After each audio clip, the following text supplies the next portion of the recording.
dobra sta prijatelja, vedno le naprej na zelene travnike. Bobby in Pika, ko posije sonce, vesela in smeje, odhitita v gori.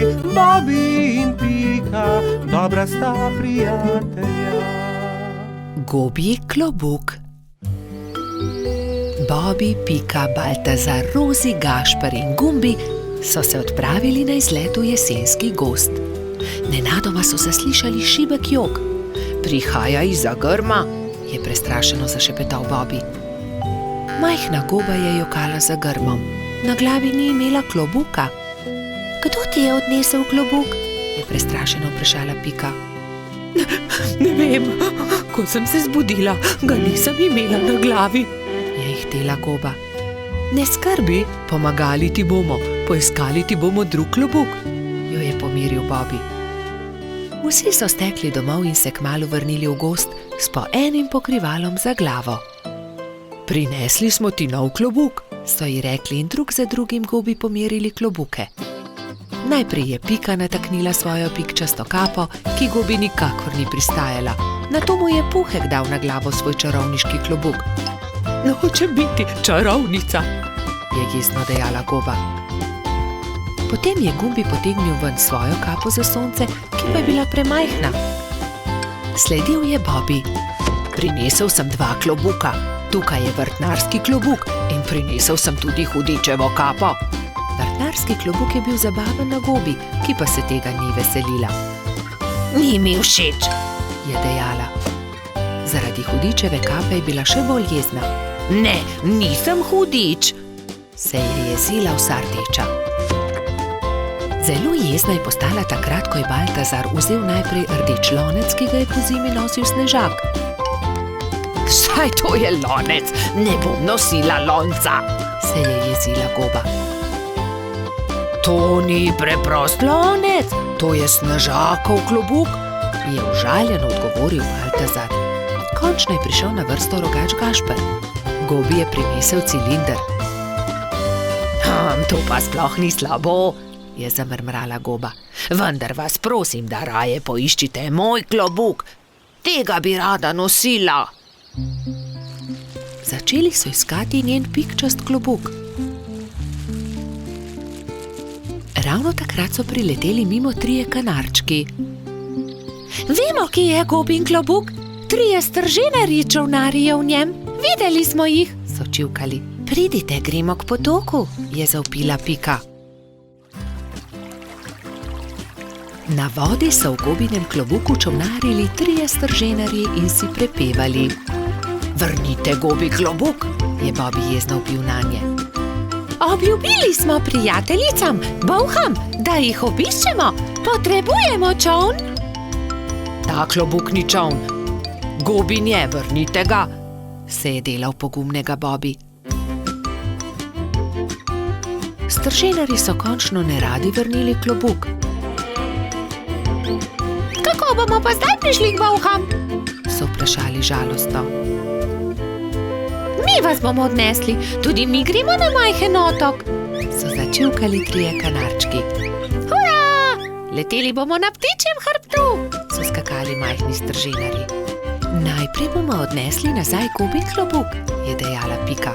Oziroma čoln, so se režali 3 strženarji, vendar jih je Bobby pogledal tako srepo, da so se takoj nehali režati.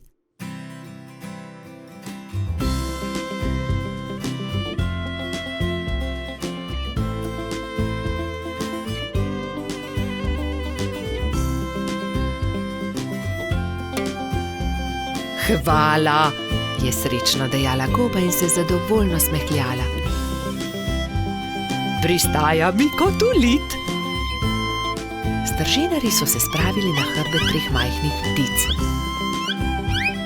Srečno pot, je za njimi zavpila goba. Srečno pot, so zavpili Bobby, Pika in drugi. Vsi so se poslovili od gobe, si na glavo potisnili klobuke in se odpravili proti domu. Bobby in Pika, dobra sta prijatelja. Nogometna tekma. Nekega poletnega jutra je rogača Gašperja zbudilo glasno trkanje. Halo, Gašper, odpri! Jaz sem, Frici!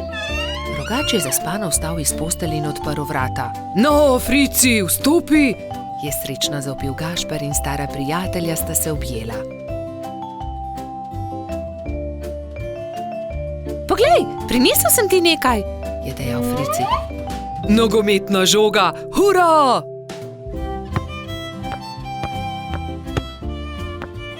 Ampak za nogomet potrebujemo moštvi, ga je opozoril Frici.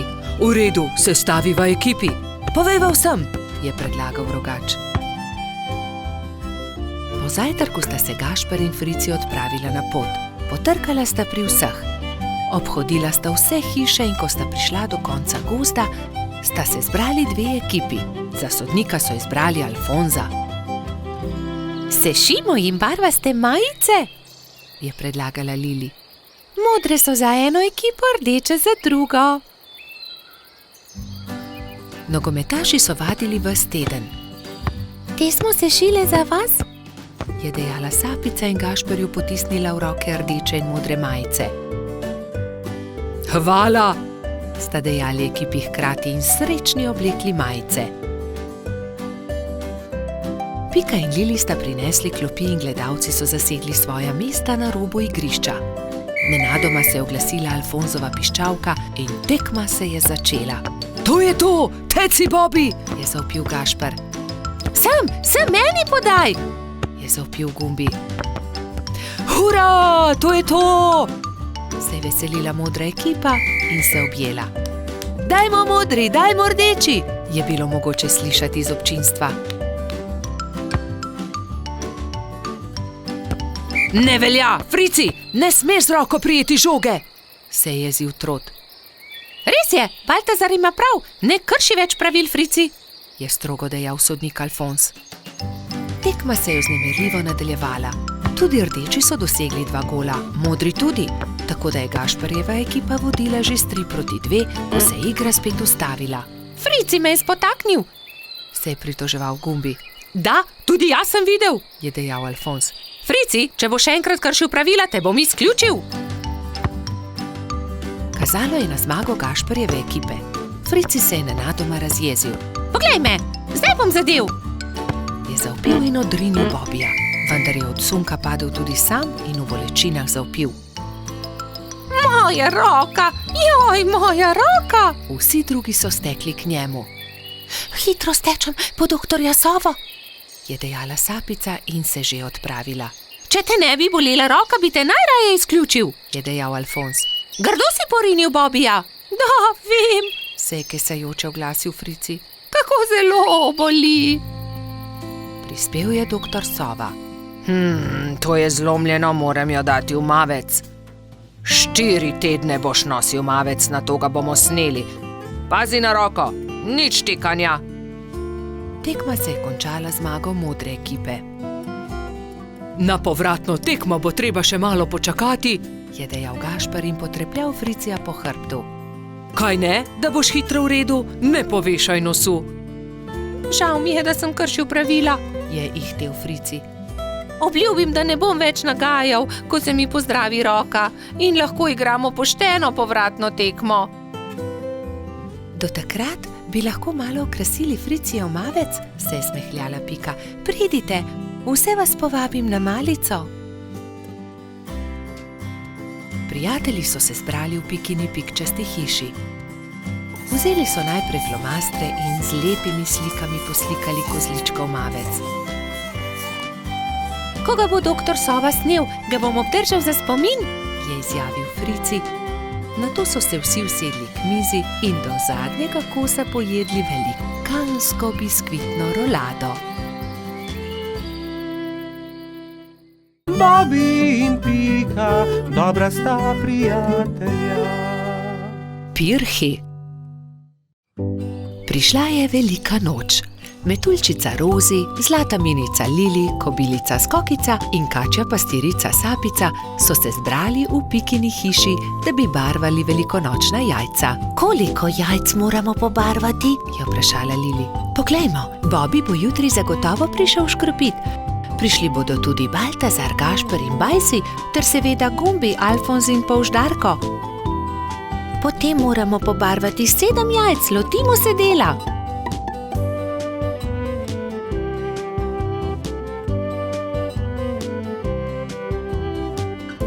Lepi so, fantje bodo jutri gotovo veseli, je ugotovila Rozi. Čas je, da se odpravimo domov, jutri bom zgodaj vstala, spekla bom palačinke, z njimi bom čakala škropivce, je dejala Rozi. Jaz bom spekla pogačo, je rekla Lili. Jaz pa zavitek, je dodala Pika in pospremila dekleta. Naslednje jutro so se vsa dekleta zbudila zgodaj. Rozi je stekla v kuhinjo, si zavezala predpasnik in se lotila mešanja testa za palačinke. Tudi Lili si je privezala predpasnik in takoj začela mesiti pogačo. Pika je vlekla testo za zavitek, Sapica je pripravljala rolado. Tudi Skokica se je zbudila vznemirjena. Fantje ne vstajajo zgodaj, imam še čas, da spečem jabolčno pito. In dala na mizo veliko košaro jabolk. Ampak joj, košara se je nenadoma prekucnila, jabolka so se skotalila in z mize porinila skledo s pirhi. Vsa jajca so se razbila. Joj, jajca, kaj naj naredim? Kaj bom dala škropivcem? Obupana je tekla k Piki. Pika, vsa jajca so se potrla, vseh 7, pomagaj mi. Ne utegnem, Skokica, pečem pecivo, vendar sta mi ostali 2 nepobarvani jajci. Hitro ju pobarvaj, da bosta gotovi, ko bodo prišli fantje. Lili, jajca so se razbila na koščke, mi lahko pomagaš? Ne morem, pečem pogačo. Vzemi ta 3 bela jajca, imaš še čas, da jih pobarvaš. Rozi, pomagaj, znova moram barvati jajca, vsa so se potrla. Vsa so se potrla? Žal mi je, Skokica, vendar zdaj ne morem s tabo. Tukaj ti dam 2 nepobarvani jajci, izvoli. Sapica, v težavah sem, potrli so se pirhi, ki sem jih pobarvala včeraj, prosim, pomagaj mi, sama ne morem znova pobarvati 7 jajc, malo časa je še. Vem, kdo ti lahko pomaga. Pojdi z menoj. Tekli sta skozi gozd vse do brloga. V naslednjem trenutku se je pojavil zaspani jamski Pajek. Dragi Pajek, moraš nama pomagati, je začela Sapica. Skokičini pirhi so se potrli in zdaj mora pobarvati 7 novih jajc. Ni veliko časa, fantje bodo kmalu prišli škropit, do takrat morajo biti gotovi. Lahko pomagam, je zamrmral Pajek. Hvala, zelo si prijazen, je zahtela Skokica in se poslovila od Sapice. Skokica je vzela najprej čopič in barve ter se lotila dela s Pajkom. Pajek je lahko hkrati barval 3 jajca.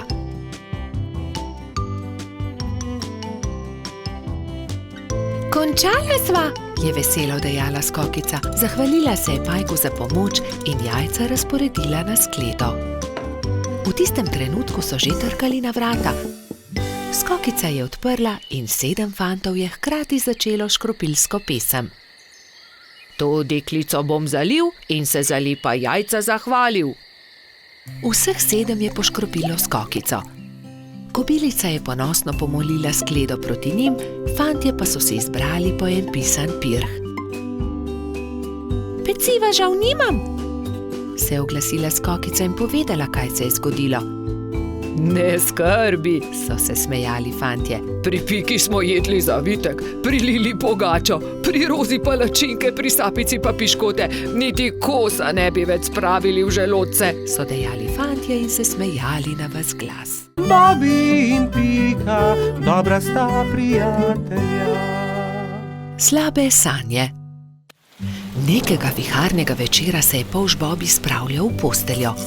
Umil si je zobe in smuknil pod odejo. Slišal je, kot da je nekdo potrkal na vrata. Morda je le veter, je pomislil in ni mu bilo mar.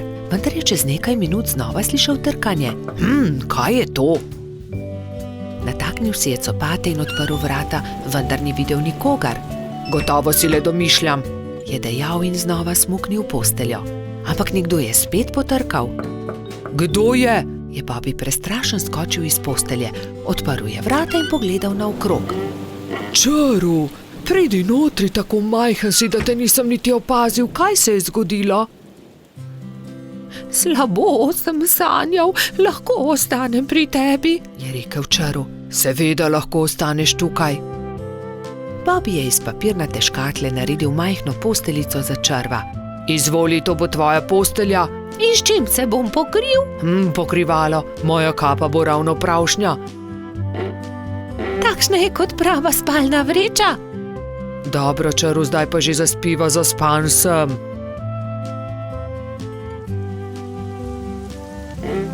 Bobby je že skoraj zaspal, ko se je oglasil čaru. Bobby, lahko prižgeva svetilko, bojim se v temi. Saj ni tema, luna sveti, ni se ti treba bati ničesar, spiva, je zamrmral Pavš. Pa je tema, se je repenčil čaru. Ni teme. Pa je tema. Dobro, razgrnil bom zavese, da boš videl luno. Svetijo tudi zvezde. Zaspiva končno, se je jezil Bobby. Pavš je povlekel nase pokrivalo in takoj zaspal.